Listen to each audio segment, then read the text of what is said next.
तो मानसिंह प्रथम के शासनकाल को लेकर हम चर्चा करते हैं। देखिए, इनका जो शासनकाल रहा सन 1589 से और 1614 ईस्वी तक का रहा, और ये सन 1562 ईस्वी में अकबर की सेवा में चले गए थे, मुगल सेवा में चले गए थे। क्यों 1562 में? क्यों? क्योंकि इससे पहले का जो लेक्चर था वहां पर मैंने आपके साथ चर्चा की थी कि सन 1562 ईस्वी में इनके जो दादा थे भारमल, उन्होंने अकबर की अधीनता स्वीकार कर ली थी।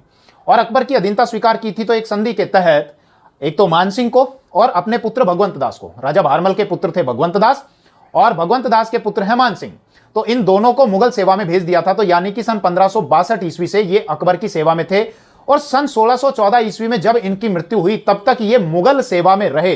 तो इसका मतलब इन्होंने अपने जीवन के 52 वर्ष 52 ईयर्स मुगल सेवा में दिए, 43 वर्ष तो अकबर की सेवा में दिए और फिर बाद में 1605 से और 1614 ईस्वी तक के 9 वर्ष इन्होंने जहांगीर की सेवा में दिए। यानी कि इन्होंने 2 मुगल बादशाहों के साथ में काम किया। अब इनकी इंपॉर्टेंस क्या है, तो एक बार मैं मोटा मोटा पहले इनका इंट्रोडक्शन आपको दे देता हूं ताकि आपको यह समझ में आ जाए कि मानसिंह प्रथम हमारे लिए, हमारे एग्जाम्स के पॉइंट ऑफ व्यू से या हिस्ट्री में भी इनका इंपॉर्टेंट रोल क्यों हो जाता है। तो देखिए, अकबर ने इनको बहुत सारे सैन्य अभियानों पर भेजा था।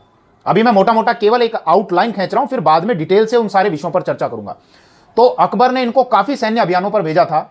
ये अकबर की ओर से गुजरात भी गए थे सैन्य अभियान पर। इसके अतिरिक्त हमको पता है कि सन 1576 में जब हल्दी घाटी का युद्ध हुआ था महाराणा प्रताप के विरुद्ध, तो अकबर ने उस युद्ध में भी इनको प्रधान सेनापति बनाकर भेजा था।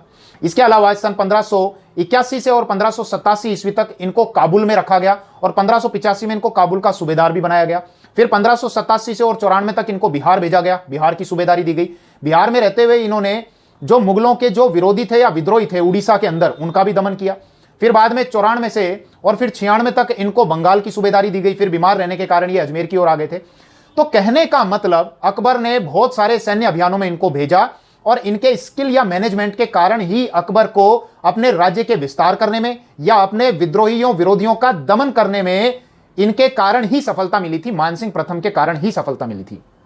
अभी मैं केवल इनका इंट्रोडक्शन दे रहा हूं, उसके बाद फिर पूरा गहराई से चर्चा करूंगा।